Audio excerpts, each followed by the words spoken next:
আসসালামু আলাইকুম। সবাইকে স্বাগত জানাচ্ছি জাগো ফ্যাক্টসের আজকের বিশেষ প্রতিবেদন।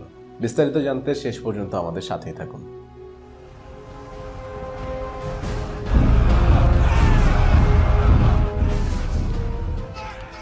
711 সাল ইসলামের ইতিহাসের খুবই গুরুত্বপূর্ণ একটি বছর। এবছরে সেনাপতি মুসা ইবনে নুসাইর ও তারিক বিন জিহাদ স্পেনে মুসলিমদের পরিচালিত অভিযানে নেতৃত্ব দেন। স্পেন বিজয় ছিল মুসলিমদের ইতিহাসে বড় বিজয়গুলোর একটি। তৎকালীন মুসলিম সাম্রাজ্যের কেন্দ্র দামেস্ক ভিত্তিক উমাইয়া খেলাফতের খলিফা ছিলেন ওয়ালিদ বিন আব্দুল মালিক। খলিফা ওয়ালিদের শাসনামলে এই বিজয় অর্জিত হয়।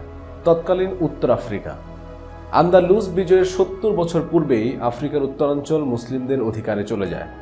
আফ্রিকার এই অঞ্চলে আমাজিগ নামক এক গোত্র বাস করত। তারা ছিল অত্যন্ত একরোখা, যুদ্ধবাজ ও সাহসী জাতি। তারা একাধিকবার ইসলাম গ্রহণের পর ধর্ম ত্যাগ করে, ফলে তাদের সাথে মুসলিমদের অনেকগুলো যুদ্ধ সংগঠিত হয়। অবশেষে 705 খ্রিস্টাব্দে এই অঞ্চলে ইসলাম প্রতিষ্ঠিত হয় এবং যুদ্ধাবস্থার পরিসমাপ্তি ঘটে।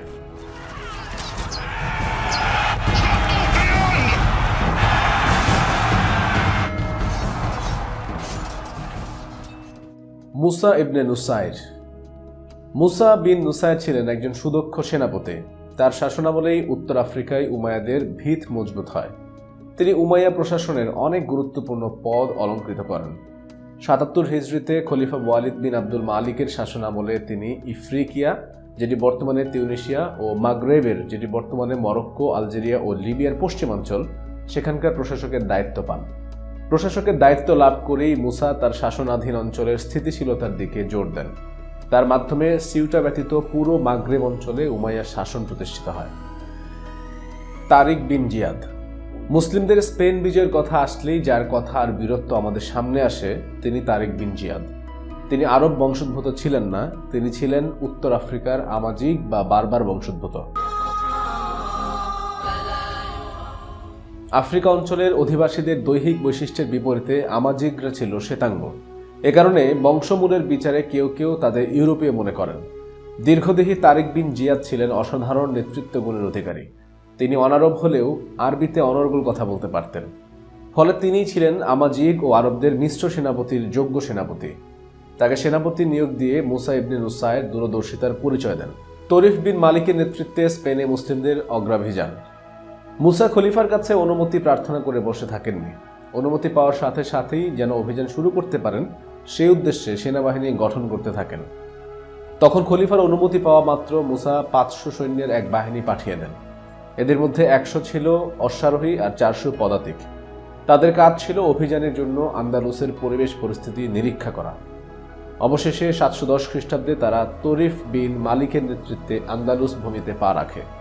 অভিযান শেষে তরিফ মুসা ইবনে নুসাইর কাছে তার চাক্ষুষ অভিজ্ঞতা ও আন্দালুসের ভূচিত্র তুলে ধরেন।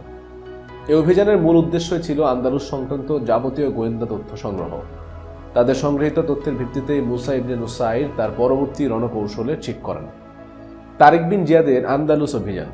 তরিফের অভিযানের প্রায় 1 বছর পর 711 খ্রিস্টাব্দের জুন মাসে মাত্র 7000 সৈন্যের সমন্বয়ে গঠিত মুসলিম বাহিনী তারিক বিন জিয়াদের নেতৃত্বে আন্দালুসের উদ্দেশ্যে রওনা হয়। এই বাহিনীর অধিকাংশ সৈন্য ছিল বারবার বংশোদ্ভূত, আর প্রায় 300 জনের মতো আরব সৈন্য এতে ছিল।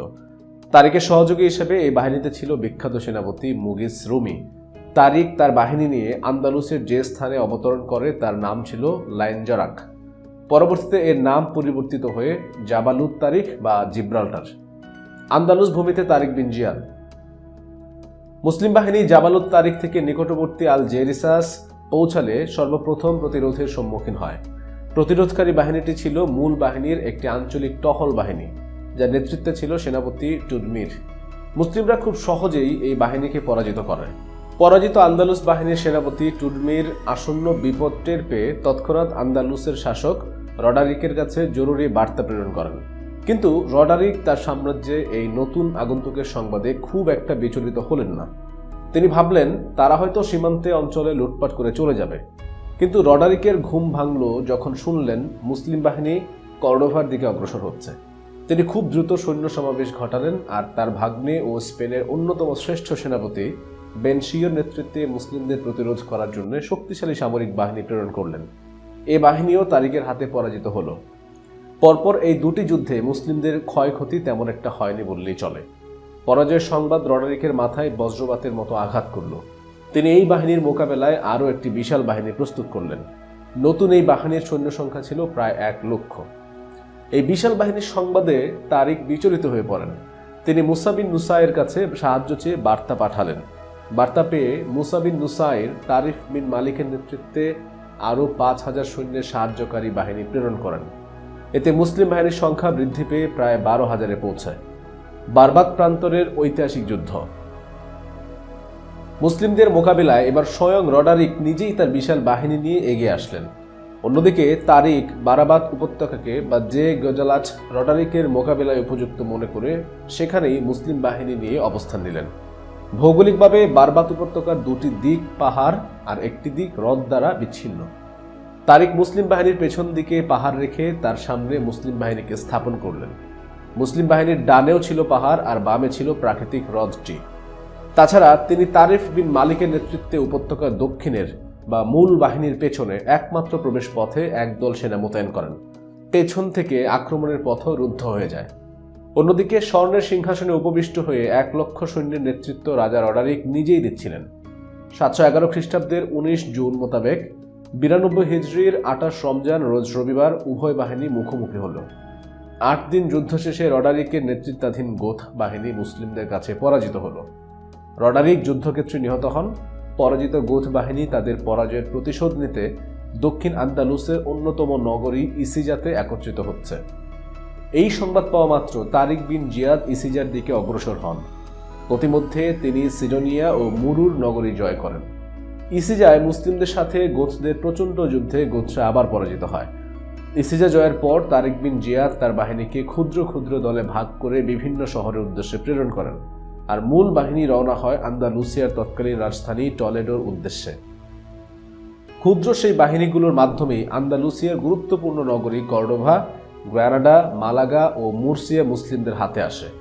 অন্যদিকে টলেডো ছিল গোথ শাসিত স্পেনের রাজধানী। এটি স্পেনের বর্তমান রাজধানী মাদ্রিদ থেকে 91 কিলোমিটার দক্ষিণ পশ্চিমে অবস্থিত। টলেডো নগরী 3 দিকেই টাজো নদী দ্বারা সীমাবদ্ধ অত্যন্ত সুরক্ষিত একটি নগরী ছিল। এর উত্তর, পূর্ব ও পশ্চিম 3 দিক থেকে পাহাড় দ্বারা বেষ্টিত ছিল, আর দক্ষিণে ছিল বিশালাকার নগর প্রাচীর বিশিষ্ট দুর্গ। পরপর অনেকগুলো পরাজয়ে গোতদের মনোবল ভেঙে যায়। ফলে মুসলিমদের আগমনের সংবাদে গোত্রা কোনো প্রতিরোধ ছাড়াই টলেডোকে মুসলিমদের হাতে তুলে দিয়েছিল। তারিক বিন জিয়াদ টলেডো জয় করে ক্ষান্ত হলেন না। তিনি উত্তরে তার অভিযান অব্যাহত রাখলেন। অন্যদিকে মুসা ইবনে নুসাইর 712 খ্রিস্টাব্দের জুনে আরও 18,000 সৈন্যের বিশাল দল নিয়ে তারিক বিন জিয়াদের সাহায্যে এগিয়ে আসলেন। এরপর উভয়ের সম্মিলিত বাহিনীর হাতে বার্সেলোনা ও উত্তর পূর্ব আন্দালুসের সর্ববৃহৎ নগরী জারাগোজার পতন হয়। অভিযানের এই পর্যায়ে উমাইয়া খলিফা ওয়ালিদ বিন আব্দুল মালিক, উত্তর আফ্রিকার গভর্নর মুসা ইবনে নুসাইর ও আন্দালুস বিজয়ী সেনাপতি তারিক বিন জিয়াদকে রাজধানী দামেস্কে তলব করেন। ফলে তারা তাদের এই আন্দালুস অভিযান অসমাপ্ত রেখেই দামেস্কের পথে রওনা হন। এভাবেই মাত্র 3.5 বছরের এই অভিযানে উত্তর পশ্চিমাঞ্চলের সাখরাতু বুলাইয়া নামক জনপদ বাদে পুরো আন্দালুস মুসলিম অধিকারে চলে আসে। এর মাধ্যমে আন্দালুসে শুধু নতুন এক শাসনই নয়, তার সাথে নতুন এক যুগেরও সূচনা হয়। স্পেনের প্রথম মুসলিম শাসক তারিক এবং মুসা উভয়ই স্পেনের বিজেতা ছিলেন। তাদের স্পেনে অবস্থান করার সময় পুরোটাই বিভিন্ন জনপদ ও দুর্গ জয়ে অতিবাহিত হয়ে যায়, তাই তাদের দুজনেই স্পেনের বিজয়ী। কিন্তু স্পেনের সর্বপ্রথম নিয়মিত শাসক ছিলেন আব্দুল আজিজ ইবনে মুসা। তারপর থেকে একে একে অনেকেই স্পেন শাসন করেন। এদের কেউ খলিফার দ্বারা নিযুক্ত হন, কেউ নিযুক্ত হন কাররুজানে নিযুক্ত গভর্নরের মাধ্যমে, কেউ কেউ আবার স্প্যানিশ মুসলিমদের দ্বারাও নির্বাচিত হয়েছেন। এই মুসলিম নেতৃবৃন্দের হাতেই স্পেনের সূচিত হয়েছিল এক নতুন যুগের, আর স্পেন পরিণত হয়েছিল ইসলামী জগতের অন্যতম সমৃদ্ধশালী সাম্রাজ্যে, যার সমৃদ্ধি মুসলিমদের তৎকালীন কেন্দ্র বাগদাদের আব্বাসের খেলাফতের চেয়ে কোনো অংশে কম ছিল না।